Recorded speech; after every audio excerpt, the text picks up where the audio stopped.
Hello student, कैसे हो आप सब लोग। आज मैं आपको पढ़ाऊंगी स्टैंडर्ड 10 का चैप्टर नंबर 1। लास्ट लेक्चर में हमने देखा था कि हमने सिर्फ इंट्रोडक्शन का पार्ट पढ़ा है। आज हम उससे आगे पढ़ेंगे। सेकेंड टॉपिक का नाम क्या है? Chemical equations.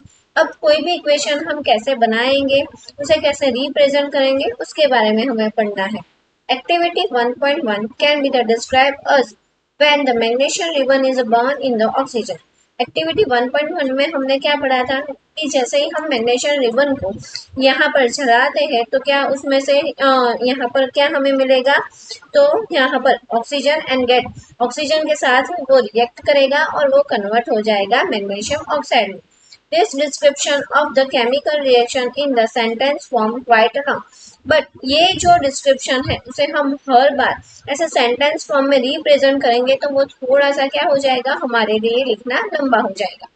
It can be the written in the short form, हम उसे शॉर्ट फॉर्म में भी लिख सकते हैं। The simplest way to do this to write it in the form of a word equation. अब हम उसे किस फॉर्म में लिखेंगे? वर्ड इक्वेशन फॉर्म में लिखेंगे। The word equation for about a reaction would, अगर हमें उसे वर्ड इक्वेशन में लिखना है तो हम कैसे लिखेंगे? Magnesium plus oxygen. तो हमें क्या मिला, जो जो भी रिजल्ट है वो हमें यहाँ पर लिखना है मैग्नीशियम ऑक्साइड। जो दो हमने प्रोडक्ट लिए थे, मैग्नीशियम ने किसके साथ रिएक्ट किया? ऑक्सीजन के साथ। तो उन दोनों को हम क्या बोलेंगे? रिएक्टेंट। और जो चीज मतलब कि जो रिजल्ट हमें मिला उसे हम क्या बोलेंगे? Product. The substance that undergo the chemical change in the reactions, the magnesium and oxygen are the reactant. यहाँ पर मैग्नीशियम एंड ऑक्सीजन क्या हो गए? रिएक्टेंट्स हो गए। The new substance is the magnesium oxide, और उसमें से हमें क्या नया प्रोडक्ट मिला जिसका नाम क्या है? Magnesium oxide. और जो इस साइड लिखा है उसे हम क्या बोलेंगे? प्रोडक्ट बोलेंगे। A word equation show the change in the reactant to the product through and the arrow placed between them. दोनों के इक्वेशन में हम बीच में क्या लगाएंगे? एरो लगाएंगे। The reactants are the written in the left hand, the LHS with a plus sign. अगर हमारे पास एक से ज्यादा केमिकल है तो हम दोनों के बीच में कौन सा सिंबल लगाएंगे? प्लस का। Similarly, the product are written on the right hand, the side of plus sign. अगर यहाँ पर अभी तो हमें यहाँ पर एक ही प्रोडक्ट मिला है, बट अगर आगे जाके इक्वेशन में एक से ज्यादा प्रोडक्ट है तो हम यहाँ पर क्या लगाएंगे? प्लस का symbol. The arrow point of a toward the product and the show the direction of the reaction.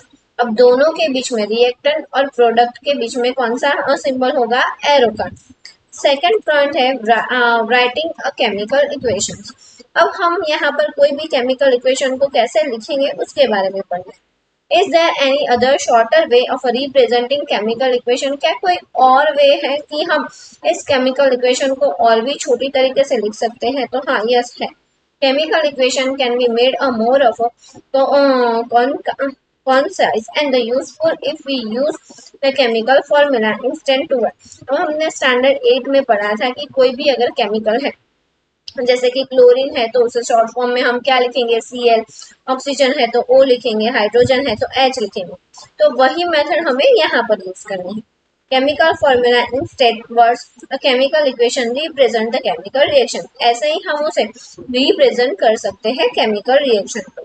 If you recall the formula of a magnesium oxygen, अगर आपको याद है मैग्नीशियम और ऑक्सीजन का फॉर्मूला, तो और magnesium oxide about the word equation can be written, तो हम इसे कैसे रिप्रेजेंट करेंगे? Mg plus O2। क्या बन जाएगा? MgO।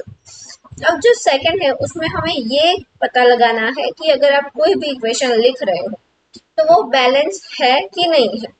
Account and compare the number of atom of each element on the LHS and RHS of arrow.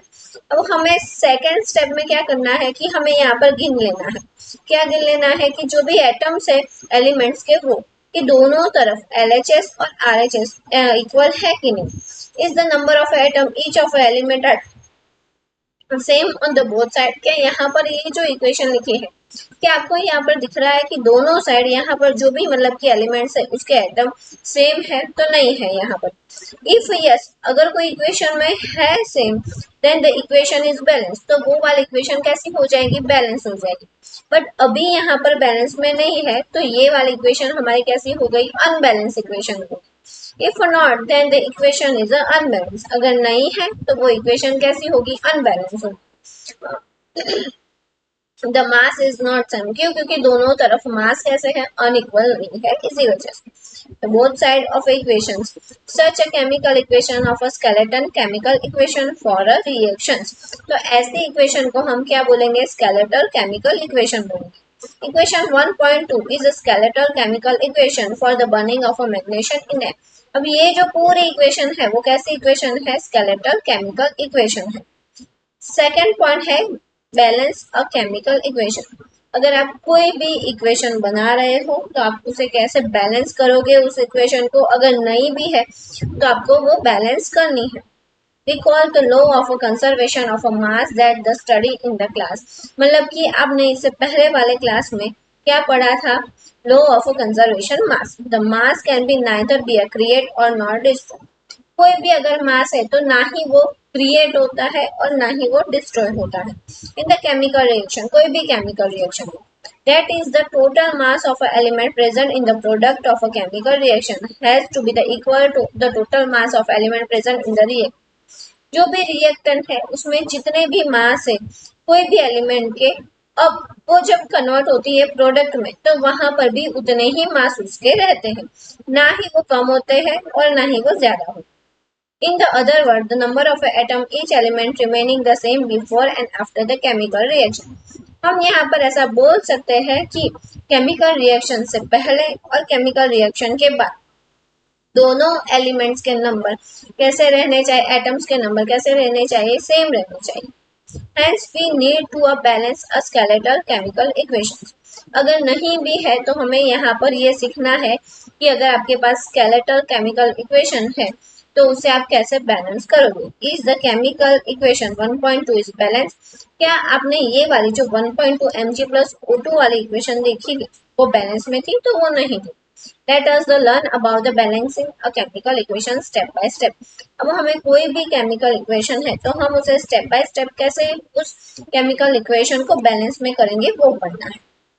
The word of equation activity 1.3 में be the represent, यहाँ पर एक एक्टिविटी 1.3 थी जो हमने जिंक ग्रेन्यूल्स वाली की थी, तो उसे हमें यहाँ पर रिप्रेजेंट किया है और वो बैलेंस में है कि नहीं वो हमें देखना है। जिंक प्लस हमने सल्फ्यूरिक एसिड लिया था और क्या बने थे, जिंक सल्फेट और हाइड्रोजन, जहाँ पर हाइड्रोजन क्या था, गैस था। अबाउट द वर्ड इक्वेशन में बी द रिप्रेजेंट, अब उसी इक्वेशन को हम यहाँ पर किस में रिप्रेजेंट करेंगे, वर्ड इक्वेशन को, by the following chemical activity Zn plus H2SO4, किसमें कन्वर्ट हो गया, ZnSO4 plus H2 में।